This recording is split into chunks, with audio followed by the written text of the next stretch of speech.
Hi, I'm Amy Stair, CEO of Star Power, and welcome to another edition of the Star Power Club.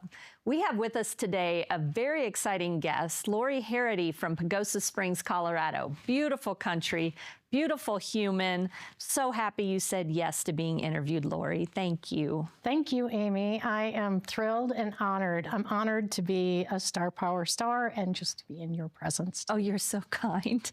Well, let's dive right in because we got a lot of territory to cover today, including that you're in what is a small market. So if you would, I'd like to get some backstory, but I also, if you can just identify what your market is so people can better understand Pagosa Springs and what you're serving. You bet. So Pagosa Springs is a resort market. We call it a second-tier resort market. It's not a Vail, Aspen, Keystone, but it's kind of that next level out. A lot of people say we're going to be discovered and it's going to change. It's already changed a lot post-COVID, but we have a ski area, Wolf Creek Ski Area, and it has 500, or averages 400 inches of snow a year. Last year, we almost got to 500. So wow. We have amazing snow for skiing. In the summer, we have a river that goes right through town. So there's rafting, hiking, biking, hunting, all that outdoor stuff. And our price point just isn't that of the big markets, but we have 2.5 million acres of national forest that surround us. So it's gorgeous. And when people come and they just feel like it's undiscovered and they're like, wow, I had no idea. And it's affordable. Our big part of our market, 50% is Texas. And in the summertime, when you go to the grocery store, if you drive through the parking lot, it's 50% Texas license plates. The rest of it's made up from areas that are close by that are hot. Oklahoma, Arizona, New Mexico, all those people that want a second home but don't want to get all the way to northern Colorado, and they find Pagosa Springs. We're 7,500 feet above sea level. Average temperatures in the summer about 75 to 80 degrees, 50 at night. I'll be right over. Yeah, and we have the largest hot springs in North America. So they line along the river, and they're private, so it's you have to pay to get in. But there's, I think, 32 pools right now, and they're building another 72 high-end hotel rooms along the river. So that may change things as in the next couple of years as well. Well, the Pagosa Springs Chamber of Commerce needs to hire Lori Harity to do their promos. Okay, so let's take a little trip back in time. When did you get into real estate? So I lived in Minneapolis, grew up on Lake Minnetonka, which if you've been to Minneapolis, the lake's awesome. And finished college and was kind of in a dead-end situation and decided I was going to go teach skiing for a year, and I ended up never coming back. I went to Keystone, Colorado, and actually met my husband, Mike, teaching skiing, and he was a student, and we started dating, and he had a business in Roswell, New Mexico. Mike used to sell REO properties out from banks to get their capital back. And he, at that point, was selling out the Roswell Air Force Base, all the housing on the Air Force Base. So I went to visit him and saw his office and just didn't have a lot to do during the week or during the day because he was working. And I started messing around on his computers, and I just had a natural aptitude for the computer and became pretty self-taught on that. And so life goes on, we get married, and we start a family. And I was going to stay home at first, but he, we ended up relocating when he was done from Keystone to Pagosa Springs, and he needed some backup help. And so I started just doing the computer work, and one thing led to another. And in a very short period of time, he said, I want to open my own company. And so I no longer was a stay-at-home mom. And although not true, because we used to bring our kids to the office every day. They would crawl around the floor. They would, even at one point, sleep when they were little, sleep under the desks. And So we opened a company called The Source for Pagosa Real Estate. We transitioned that to Pagosa Real Estate Advisors, and then just about 15 months ago, we franchised. But we have been in business together since 1997. So, And you're still married. we're still married. 27 years we've worked together. And Wow. yeah, Well, congratulations. Not many can say that they've been able to navigate that. yeah. So let's just touch on that while we're at that subject. What do you guys do to ensure that you can be in business together and have a life together and not kill each other? Well, we have our days, but for the most part, it really does work so much better than most people think it would, and that I would even think it would. At first, when we were trying to do the same thing, for us, it didn't work. I don't cross in his territory. He doesn't cross in my territory. We're both producing agents. He sells mostly very high-end property, high-end for our market. We top out quicker than those big resort markets. So he's in that $2 to $3 million range. We have $4, $5, $6 million properties, but not a lot of them. So he's just a big home run hitter all the time. I am much more operations and tech focused, and so I just make sure everything's running smooth behind the scenes. He will certainly do more volume than I do, but I'm not that far behind him. But I have to do 3 to 4 times the amount of transactions to hit his volume. But he just doesn't get involved in the tech. And when he does, that's when we have problems, and that's when we clash. And I don't try to tell him or even try to sell a lot of high-end inventory. I sell high-end. I sell in that $1 million to $2 million, but that's all he does. So that's the work environment. How do you compartmentalize that when you're not at work? So a long time ago, when we first started working together, we didn't have a lot of money, and we went and bought a hot tub. And the rule was we sat in the hot tub every night after the kids went to bed. And the rule was you could never talk about work in the hot tub. And that was a long time ago. And it started a process of we break. And we don't talk about work at night. We're both very much morning people. So we do start our day talking about work, having coffee. He does go work out every day, and I stay at home in the morning. But our days do start with work talk, but our evenings never finish with work talk. I would say 90% of the time we get home, we're tired, it's done. And if there's even something I'm dying to talk about or ask, I'll just wait till the morning, because it typically doesn't go well for 2 morning people who aren't at their best at night to talk about work. So that's kind of how we do our separation. What a great discipline to have developed, though. The hot tub, Yeah. it was like habit, it was just a habit, and then it ended talking about work at night. And we did it probably a couple years, and then we still have a hot tub. We don't get in it that often anymore, but it was that habit of it's done. That seems to be a theme from what I know about you, Lori. When you make a determination and you set something in motion, it's in motion and you're not looking back. For better or worse. You have described yourself to me as a high D with ADD. Very much so. So having that be the case, how do you protect yourself from distraction? Because you are a very disciplined person. How do you stay in line? So I could write down 100 ideas right now. If you asked me to do it, I could do it in 90 seconds. I can start some of those ideas. I've got to have a finisher, and I've got great finishers that work for me. And my objective is just to hopefully encourage them. I'll get from A to E, and if they can take it from F to Z, I'm in good shape. But the ideas just come all day long, all night long.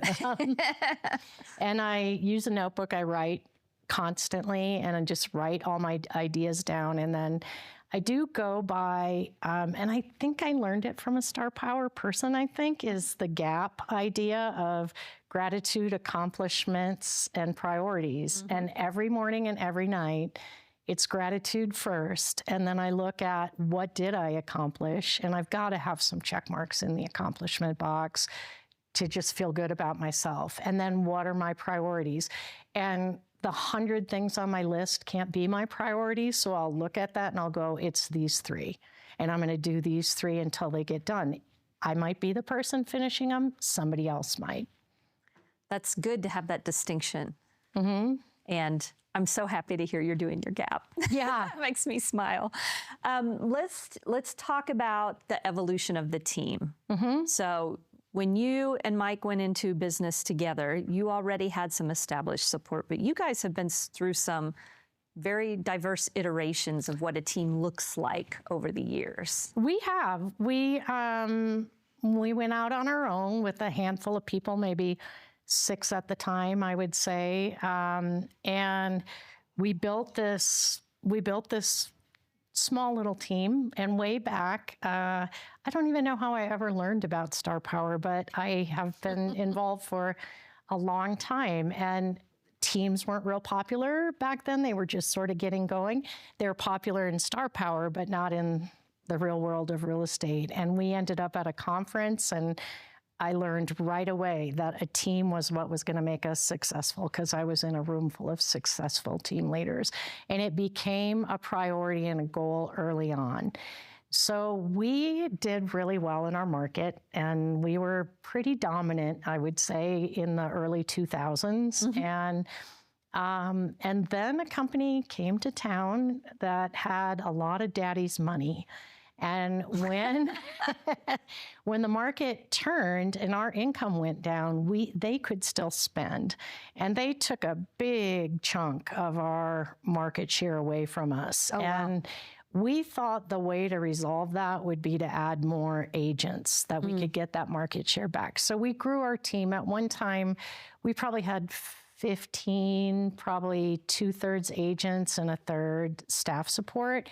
For us in our little town, that was a lot of babysitting and not a lot of production. When the market continued to change and we were not doing well with outflow versus inflow, we moved from a big office that we had to a small building across the street that we also owned. We moved into a tiny little historic home that had become vacant. We owned it, and our tenant bailed. He was an architect, and the market was down, so we moved in there. And space kept us small, and we realized that we operate as a family, and it works much better for us. And we're probably in just about 1,000 square feet, and it's a home. So it has a kitchen and it has areas that aren't office usable.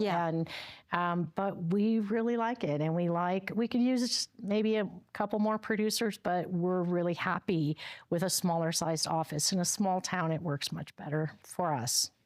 So let's talk about that small town. You've referenced with me before that there are some dynamics that really impact how you choose to do business because you're in a small town. Give me some examples. So what's hard in a small town is we're a 2 grocery store town. We have it's a Kroger, a big city market. It's a really nice grocery store, and you're going to go there and get everything. And then we have a natural grocers, kind of more of a natural food store. So you can't just exist in that grocery store. You've got to go to the big grocery store. So if you mess up, you are shopping with those people. If you make a bad hire, you have to let somebody go, you're going to see them. And because we're a small town, a lot of our social networks are intertwined. And so you've got to hire right, train right, and you've got to do everything in your power to make your transactions as successful as they can be, because any disappointment, you're going to be standing in line with that person at the grocery store, and you're going to go, oh, that's the person whose crawl space didn't get fixed right, or, that's the person who had a broken window when they moved in. You can't let any of that slide, because you're going to see those people all the time. Well, I think that leads, if you would indulge us with just a couple of the above and beyond things that you do as regular practice in your business that maybe some of the folks viewing would never have anticipated. Yes, this past 8 months has been incredible as far as above and beyond. Just most recently, about, I want to say 10 or 12 days ago, most of our homes sell furnished. They're second homes. And most of them sell furnished or partially furnished. And the things that sellers get attached to is a whole other interview.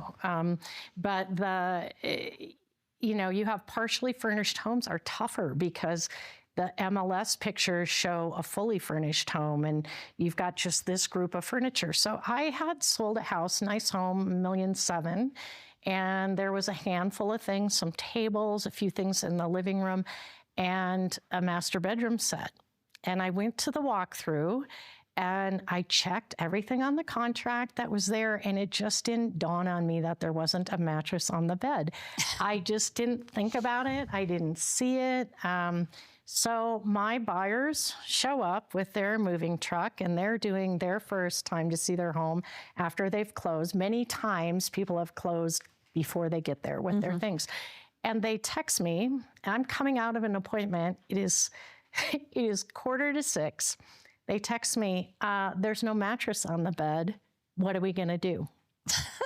I'm like, uh-oh. So I run to our Ace Hardware, which sells furniture, and I get in Ace Hardware at 5:50. And I ask the woman, do you keep the mattresses in stock that are on your showroom? And her answer to me was, we close in 10 minutes. Instead of, yes, we do, or no, we don't. That's not helpful. Yeah. And I said, do you keep mattresses in stock? Well, yes, we do, but we close in 10 minutes. And I said, well, I need a mattress. So I picked out a mattress in probably 7 minutes, paid for it. The store was closing up. I called our handyman. I said, did you just get home from work? Yes, I did. I said, I need you. He shows up at the Ace Hardware, throws the mattress in his truck. We get it to the house 40 minutes from the time I got that call that we don't have a mattress till I had a mattress in that house. It was pricey for me, but it took care of the problem. These people just drove in from a long drive from Montana with a big U-Haul full of stuff. They would have remembered how awful that experience was. And in that case, I was able to solve it in 40 minutes. This summer, we had never had a situation like this in 27 years, but we had it this summer. We had a seller and a buyer, high-end property, $3.6 million, both sides of the transaction. It was That's a biggie for you guys. Yeah, it was a big home run for us.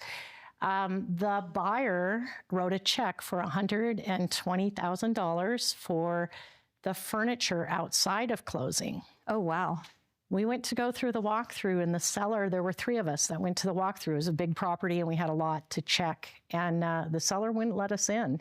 And there was a U-Haul in the driveway. And there's no, you can't call the police and go, we have a closing and we have a walkthrough, and this guy won't let us in. We knew we were in trouble. And the seller said he wasn't going to let us in till he had his money. And there was a U-Haul, and it was a pretty fully furnished home. So we knew we had problems. The next day, the seller got their money. We went in the house, and they had either taken or replaced quite a bit of the things. It was a high-end home. They went and got bedding, at the thrift store. It was terrible. It was awful. And luckily, the buyers were not coming for roughly 2 weeks. We were able to refurnish that home, which was shocking in a small town, between us and our neighboring town in Durango and Amazon. We were able to put that house back together in a way that wowed the buyers. And a number of people said, well, why don't you sue the seller? And why don't you this? And why don't you that? And that's just a lot of bad energy. You might not win. It's a lot of energy that could have gone into something else. Somebody said, why didn't you let the buyer sue? They paid $120,000. We even had to buy a razor, like a 4-person. We even had to buy one of those. We were getting both sides of that commission. We had the money to spend. That transaction turned out to be more like $1 million transaction when we were done. But we made it right. And one of the things, and I can't take credit for this, but my coworker went on Facebook and downloaded some family pictures from this buyer family coming in. blew them up on canvas, had them lining the hall. The people walked in, they felt like it was their home. Wow. It made it easier to overlook some of the things that weren't there. We couldn't completely do it, but we used the MLS pictures and we put that house back together in 2 weeks without access to the city to be almost as good as it was when they had last seen it. And I think one of the most fun things in that, and we just kept a good attitude, my husband just kept saying, we're still gonna make money, we're still gonna make money, but we had to spend a ton to make it right. We went to Durango. Again, the store was about to close, and we were in this, it's called the Tippecanoe, kind of a decor store, and we had to replace a lot of decor, and I was with my coworker, Robin. We walked in there like any other tourist, browsing and looking at stuff, and we were pointing, we got 2 of those and 1 of those and 3 of those. We felt like the pretty Julia Roberts in Pretty Woman. These women all of a sudden realized that we were going to spend a lot of money at closing time, and they descended on us like flies, and we were just like this, 1 of those, 4 of those, and we pulled it off. The house looked great. Incredible. The buyers were thrilled. And they really are none the wiser. They really didn't even know the lengths we went to put that house back together for them. All they knew is they walked in and saw their family pictures already in there, and life was good. How important is it to you that the clients have that impression of your team? It's beyond words important. And I know when we talked earlier, I said if somebody analyzed our P&L, and they do because we're a franchise and they look at it, and our P&L will show a lot of spending in client expenses. And in a small town, I think that's the real big difference. Again, I'm going to be in front or behind that person in the grocery store, and I want them to look at me or Mike or Robin or anybody who works for us and go, wow, they're amazing. It's incredible, Lori. And I hear it again, and I still think incredible. You have said to me that everything has to be 100% closed. Talk to me about the systems you have in place. We just heard the dramatic, got to replace the furniture, but preceding that in the transaction, you guys do a lot to ensure that all those loops get closed. What do you have in place in terms of systems that ensures that you can do that? Funny you should ask, Amy, because I have a file box from way back in the old Star Power days of many things that helped us with our systems that are still relevant today. They can be checklists. You know, the reality for us, and I think it's probably the same for a lot of realtors, is a paper checklist gets it across the finish line. Digital, a lot of things can happen that just aren't gonna, it's real easy. Oh, I didn't see that email, or I didn't see that message. And so we still have a lot of paper checklists, and then our follow-up is digital. Our follow-up is always, this was taken care of, and it'll go to the buyer and or seller and the other team members in the office that matters to. We had a situation actually this morning with an inspection where 9 out of 10 things are done and 1 thing isn't. And again, if that's not on a piece of paper and it's checked off, then you can just say, well, I got 4 emails on it and that one slipped by. So it's going to start on paper and be followed up digitally that it was accomplished. I've been gone for several days prior to this interview, and I've gotten an update every afternoon, bullet points of here's what's been taken care of. And I think that's the only way that you can do it. I'm in the loop with the customer if they call, and I also just sleep better at night going, okay, all these things are done. I know that the interaction you have with your team has been critically important to your success. So let's talk a bit about how you have created an environment of trust and the evolution you've been through to get where you're at today. So I can't actually get dressed and go to work in the morning without our right-hand woman, Robin. I hired her as a babysitter for the summer 22 years ago. And I had a babysitter, like a summer nanny, who was a high school student that wanted some office experience. So I said, okay, I'll put you in the office and I'm going to hire this babysitter to watch our son while I'm at work. And I would come home and my house would be much better than I left it. And my son was happy. And the girl that we brought into the office, she's like, I just don't like this. I want to go back to playing with your son. So I flipped him, and Robin has been with us ever since. And she has our wills. She has our bank account numbers. She really is that one person we are blessed to have. When our son, I told you earlier, our younger son was a baby. He came to work for as long as he could come to work. And once they start moving, it gets a little tricky. And other people are trying to work, and he's crawling and he's getting into things. And so I told Robin, I said, I need to find a nice Hispanic grandma who will take care of this baby during the day. And so Robin came back the next day and she said, my mom will take care of your son. Well, my son and Robin's parents, they have been like surrogate grandparents to him, and they are like this. And to this day, he'll go there and hug and kiss them and hug on them and love them. And it's been an awesome relationship. So they really are like the family that we chose. And Robin is instrumental in, I feel bad for her for everything, our mental health, everything. She just runs our life. And she's a pretty quiet, spoken person. She's not a type, she's not a D, she's very S, but she's got enough C in her that she's very organized too. And she just has our backs all the time. I am eternally grateful for her. How long did it take you to find a balance with you being your so out there D personality to figure out how you needed to navigate with her? It took a while because she was young when she came to work for us. And I always wanted to be like, come on, wake up, liven up. It took me. And again, this was a long time ago. So I was just learning about the DISC profiles and star power. And I didn't really have as much respect for different personalities. Like, we all need to learn that. And once I figured out she's never going to be me, she's what she does, which is awesome. She's what I need. She complements what I don't have. And we're great friends. We spend time outside of work together. We're together all the time. And my husband isn't a movie guy or an entertainment guy, so she's kind of my go-to date. And but every business should look for, and you might have to cycle through them, a few of them.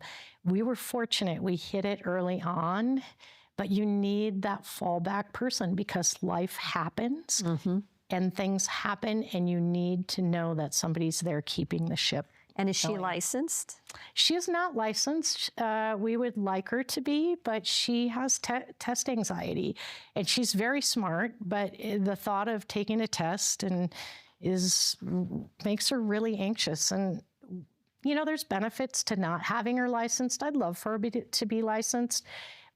But I think she has the respect of everybody she works with because she's done it so long. She's by far the best in our whole town at what she does. And we just take good care of her. And we do have a licensed assistant as well that can go on showings and fill in when we're not there. And she is a salaried person, and she handles a little bit more on the listing side, but she's licensed. And she doesn't go out to purposely sell, but she can step in when we need her.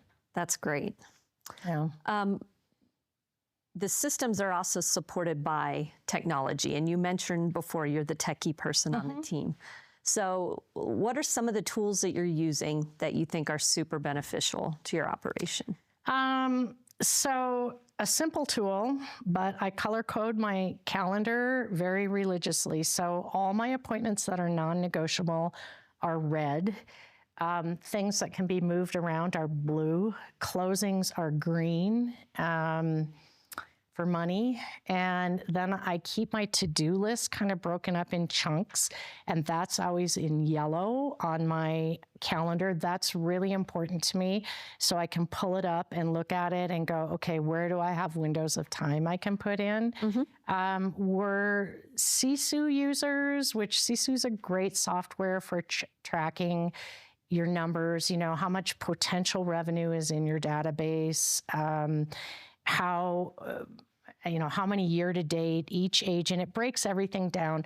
We could use it to a much deeper degree. For that to happen, that kind of falls in my wheelhouse. I've had an exceptional year. I'm so blessed with the year that I just had in real estate, but it has taken away from my time to dig deeper in that tool. For us, it's an awesome tool because the accountability for other people's leads and things going on. And I like showing people, this is how much potential revenue is probably in those leads that you didn't follow up on. And Sisu will track some of that. That's fantastic. Yeah.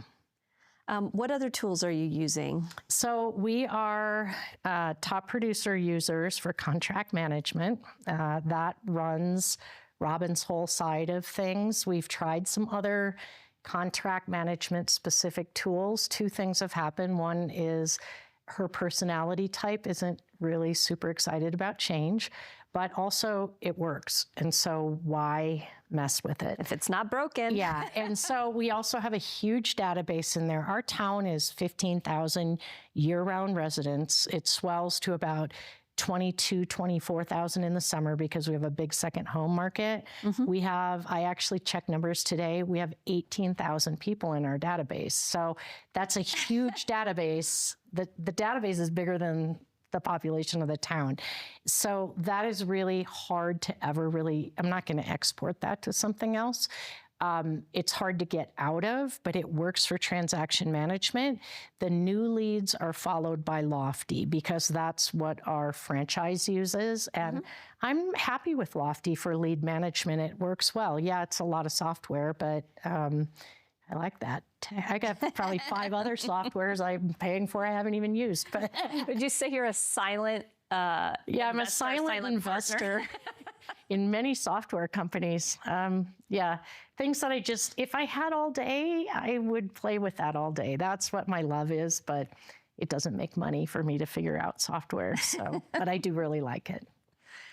You're so ingrained in your community, but you have taken advantage of that to leverage those relationships to continue to foster business. So let's talk about some of the things you do, like the social mixers and other things.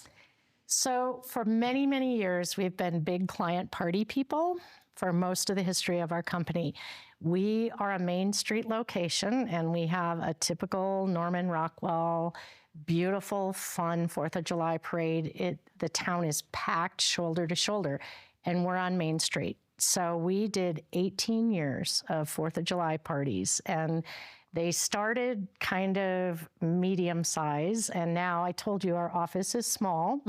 We're on a little town lot in a historic home, and our last 4th of July party was about 236 people, and we serve breakfast. Wow. So it's huge. We rent the yard next door, and we have lots of shade. We have a storage locker full of 10 by 10 pop-ups, and I think we own about 40 camp chairs. We do say bring your own chair, but somebody always forgets. Yeah, and we do quite a bit of food, and we did it on our own for a number of years, and then about 5 years ago, we got catering help, and we started hiring more and more of the labor out, and it's fun. People came to expect it, and it's a great time to watch the parade. It's our best party of the year. It is also our most labor-intensive, draining thing that we do. And what we realized was COVID shut it down one year, so we felt like we were relieved. The next year, road construction rerouted the parade, and we didn't have to do it. And what we realized is at this stage in our career, it's okay. We also do a humongous Christmas party as well. Not as labor intensive because that's totally catered, but it's high-end fancy at the Springs Resort, very nice. But what we realized is we've done enough of those now that we can look for other opportunities to help people sponsor the things they're doing. And so we have a great event, Brews and Rescues, and it's brews, beer, and rescue dogs. So you have a few beers and everybody goes home with a dog. It's a great event. I love it. It's not our event, it's somebody else's event. And if we can help sponsor those things, we feel we're getting tons of mileage, feather flags. If it's a program or a brochure, it's going to be on there. And we've made a really conscious effort. We are still going to do client parties, but we're not going to try to be the biggest, best party the community has ever seen. We've done it. It's been effective. I would recommend it for people earlier in their career. I think it's fabulous. I think we've just graduated to a point where if we can help somebody else with their event, we're still going to get a lot of mileage. So what are some examples of who Well, the you Brews decided- and Rescues, Right. and the community theater, the dance club. We just actually, and I missed it, I had to be gone. We were very involved in an event. We actually did do some hands-on with this, but we have a victims assistance program for domestic violence in our town, and they do a fashion show, and it's an amazing, fun event. They raise, and it's a tiny town. They raise, I think they raised $100,000 that night, which was really good for a small event. And it's a fashion show where you make a team. So we made a team as our office, and they give you the items that you have to use for the fashion show. And this year it was egg cartons, duct tape, and $50 at the thrift store.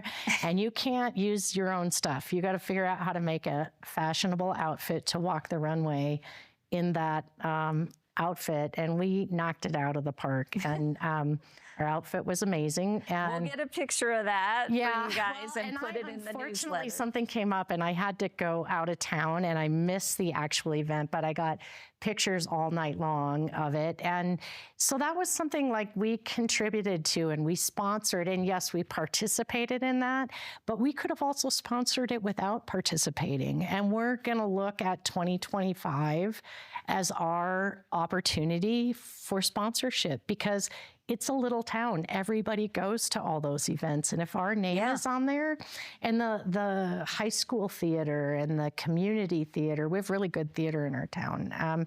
The more of opportunities we can do with that, we're getting our name out and the labor isn't there. Yeah. And that's the transition we're working towards. Feather flags, huge, just so they know. Like if there's an event, a running event, and they're going to do a 5K or something, and we've got a feather flag down there. It's helpful. They're like, oh, they did something for this. So, and I don't have to visibility. Yeah. We only run if our lives are being threatened, right, Lori?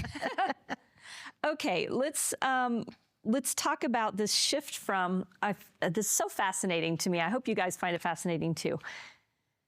To go from independent to franchise.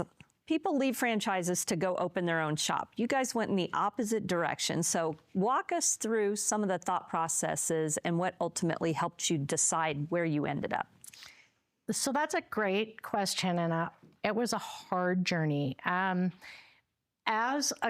a small town with very limited franchises, as a very high-producing company, those franchise sellers, those salespeople come in and they pitch all kinds of things to you, and they always look like anything. I've always heard like salespeople are the easiest people to sell. You get so excited about their presentation. We should do this. And over the years, we've had many of them come in. We've looked at several and let them pitch, and a particular company that we took a little more interest in even brought us all the way out to Boston for their big annual rah-rah, and we were strongly considering that. And what we found is most of those franchises want a lot of butts in the seat. They want volume and a number of agents, and we knew we weren't going to do that. And somebody came to us with a more luxury boutique brand that goes for high producers, and they actually have quotas that you should be meeting or not keeping those people on the team. Well, that's already who we are. We're just high producers. And We liked the tools. We liked a lot of what they had to offer. There was a lot to like about it. We needed more accountability, and that was important to us. We're only accountable to each other, and we're both a little spendy, and we like a nice lifestyle. No matter if we're making money or not making money, we're still living that same lifestyle, which is very common in realtors. As our income ebbs and flows, once you live here, you like living here, no matter if you're not there anymore. So we needed more accountability between us. We needed help. We have great systems, but these were even better. And it was like in the line. It's no longer me saying we're going to do this. It's somebody else saying, here's kind of the rules you're going to live in. That was important, but the very most important thing was an end game for us that I do want to retire one day. My husband, Mike, eats, drinks, and sleeps this business and doesn't have a ton of hobbies, and he loves the business. And I really like it too, but I don't want to work until I don't have any life left. And I think the only way we could envision a better end game for us was to have something that's sellable. And so we do have a sellable business now. We've only been franchised 15 months. It is huge when you have been independent and your little own wild self, maverick, being able to do whatever you want. I can't do that anymore. That's been very good for me. But also, I even could sell today, 15 months later, and there are buyers because we are in a very prime resort market that... Well, yeah, it sounds like you might be bougieing up here sometime soon. Yeah. And people know that this beautiful little area of Southwest Colorado is going to continue to grow. We're not far from Telluride. We're just 60 minutes from Durango, but we're prettier than Durango, and we're a lot cheaper than Telluride. So again, Chamber of Commerce. It used to be when people looked at Durango and Pagosa, we would get about 30 or 40% of the sales, and 60 or 70 would go to Durango. Now, if they look at both, probably 90% plus buy in Pagosa. It's stunning. And so even if something changed in my life today, and I said, if something happened to Mike, honestly, and I had to make a quick pivot, I could keep working, but if I needed to make a pivot, I have a sellable business. As an independent, I don't believe we really did. Okay. We were the business, and we're no longer just the business. You still got us, but you got something else.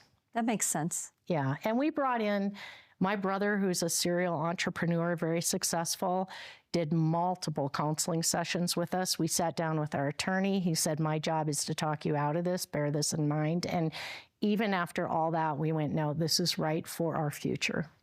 Wonderful. You have a lot of passion around your community.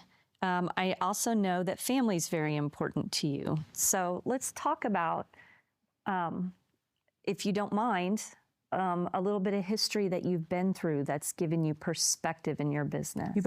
You bet. So we had 2 boys, and in our oldest son in 2015, like a lot of college graduates, had a lot of wanderlust about him. And it was funny. He graduated, he's brilliant, graduated college in 2.5 years and moved to Mexico, very attracted by all things Latin and Hispanic, and moved to Mexico and started a couple little small business, completely bilingual. Amazing, like one of those kids that just took to language. We don't speak Spanish. There's a lot of Hispanics in our town, but he just took to it. And so 100% bilingual, moves to Mexico, starts a couple little businesses. A lot of ingenuity, and they did well, but he forgot that when summer comes, a lot of the tourists are gone and a lot of the expats aren't there. And so he had some stumbles and came home for a little bit and worked for us, and never usually a good thing with your kids. But he seemed like he was working really hard, but unbeknownst to us, he was planning a big trip around the world, and it was unbelievable. He came to us and said, I'm going to go do this. And we looked at it, and he had figured it out, and he was an adult, 22 years old. We didn't have a lot of choice over what he did. He was, again, very bilingual, very comfortable in Central America, had been there several times, started going there in high school with a program called Amigos de las Americas. It's kind of a Peace Corps type program. So he had a family down there he really enjoyed being with. So he took off on this trip and he went to Spain. He went to Cuba, Spain, Morocco, Egypt, Qatar. I was nervous that whole time. He's like, I got this, Mom. And he was good about texting and checking in and letting us know he was okay, traveled alone. He went from Qatar to Central America, where we breathed a sigh of relief because he knows his way around and he's bilingual. And he was in Honduras and went out one night and didn't make it home. He was killed randomly in a street. And so the next couple years of our lives were turned upside down. When you have a child he's our child, but he was an adult. But there's a lot that goes on after that, very involved with the consulate and trying to figure out what happened. And you just get dragged through this thing that you can't even ever fathom that you would go through. And it's something you don't wish on anyone, but you also have to figure out how to put your life back together. And you can see, unfortunately, it's like when you drive a car that you've never had before and you see 10 of those cars now on the road. When you lose a child, you're surrounded by people who come out of the woodwork that you never even knew. Customers came in and gave us things and brought us things, and people reached out that we never knew their story. Mm-hmm. And you see people that maybe don't navigate that so healthy. You know that the odds are stacked against your marriage. Mm-hmm. And I think the marriage failure rate is like 75%. And we had another child that needed his parents. He lost his only sibling. Yeah. And you just have to make your mind up. You don't know how you're going to do it, but you've got to survive, and you've got to survive in the healthiest possible way you can. Your community, your siblings, your parents, your child deserve that, and it honors the one that you lost. And I know when I've spoken to you about it, the one beautiful thing, I mean, there's a million beautiful things in a small town, but something that I took away from this tragedy is how good people are. They're really good. And that little grocery store experience that I told you about, it healed me. I would go to the grocery store and you know everybody there, and people, they want to take care of you and they want to help you, and they don't know how and they don't know what to say, but you can see them and see that they want to help. And that is the lesson I have taken forward. I think I'm a kinder person. That D personality sometimes doesn't slow down to see other people's pain. I think it's made me better in every part of my life. I miss my son every day. If there's anybody watching this who's lost a child, you know there's not a day that goes by. All of us with kids here and not here, you think about your kids every day. That's just part of having kids. Yeah. And that doesn't change when your child isn't here anymore. I think about Michael. It doesn't mean I think about him and I'm always sad. I just think about him, just like anybody thinks about their kids. But I am a kinder, nicer, more compassionate person than I was before. And that's the best I have to make of this tragedy. And our younger son, our older son was killed in Honduras. Our younger son is Honduran. And wow. He has made amazing choices and is successful and happy and just doing great things. And part of that's just the blessing of you get what you get with your kids. Mm-hmm. But I want to think it also has a lot to do with this kid is not losing any more than his brother. He's not going to lose his parents. And so we just put it together. And I would go back to that less patient driver D person to have my son back. But I am really happy for the person I am. And tragedy brought out the best in me. Well, first of all, just incredibly profoundly moved by the loss that you had and how you navigated it. So thank you for sharing that story. I know a lot of people have their own personal stuff going on, and I think it helps us to hear somebody else's. Yeah, and I don't think it's just, I don't want anyone to have what I had in child loss, but Right. anything you've lost, whether it's a parent, a cancer diagnosis, a sick sibling, a bankruptcy, a divorce where you lose your house, all that stuff hits me in a place it never hit me before. And it brings out real compassion because so many people gave that to me when I need it. And if I do nothing else with the rest of my life, my goal is to give back what I got that made me heal. Well, I have to imagine that as a realtor, you're presented so many opportunities to be more compassionate with people. And maybe your high D past self would have been snapping the fingers and wanting things to get moving along. I don't hear that now. I mean, somebody who goes and buys a mattress In 40 minutes. in Gets a 40 new minutes, house. clearly, I mean, your Yeah. D's happy because you did it in record time, but Yeah. the rest of you's happy because you really made a difference for people. Yeah, more important than anything in my life is, did somebody else feel better because of something I could help? So I'm just curious if you guys your team is kind of in a place where you're content. Do you see a space for any other agents in your operation going forward in the future? Definitely. I'd hire 2 tomorrow if I could find them. Here's another interesting little difference in a very small town.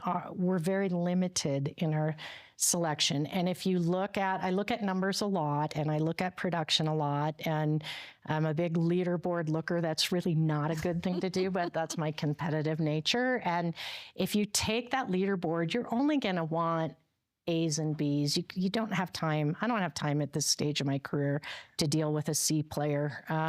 So you're going to want those A's and B's. And so if you're trying to get experience, a lot of those A's are broker owners or they're end of career or they're very established. They're not going to move. The B's, there's probably some B's we might be able to work with, but it's tough to recruit. We also have now royalties and things that aren't real competitive to what other people are doing. So it is hard. We don't feel like we want to train from the ground up.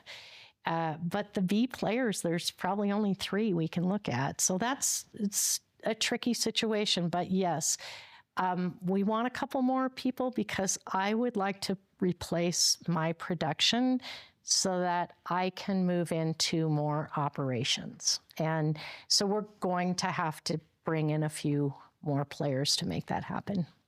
Well, I have every confidence that you're going to be a magnet for the right type of person to fit your organization. What's the legacy you want to leave for your youngest son? That we did right in every opportunity that we had the possibility to do right in. Our youngest son is the kindest, nicest. He's thankful. He calls his mom 5 times a week. He's a big thank you. Even this morning, he didn't feel good yesterday, and we were all in Minnesota for a wedding, and I had to put him on a plane not feeling good, going back to school, and I checked on him this morning and wanted to make sure he was doing better. He's like, I feel much better. Thanks for asking, Mom. And he's just 21. He's the kindest person. And I just want him to see what a difference that's made for us in our lives as well. And I also just want him to know every chance I had the opportunity to do the best I can, I did the best I could. No excuses. Lori, I have no doubt you did the best and beyond. Thanks, For your Amy. market, for your family, you're a giving person. And it shows in the interview you gave us today. And I know you guys have picked up some things that you can use from Lori. Go get your feather flags and quit thinking you have to be the end-all be-all creator of all social things. On behalf of Star Power and all of our viewers, thank you again so much for agreeing to be one of our stars. And on behalf of Lori and our entire network, thank you for tuning in. Please share what you learned and invite your friends to be members of the club.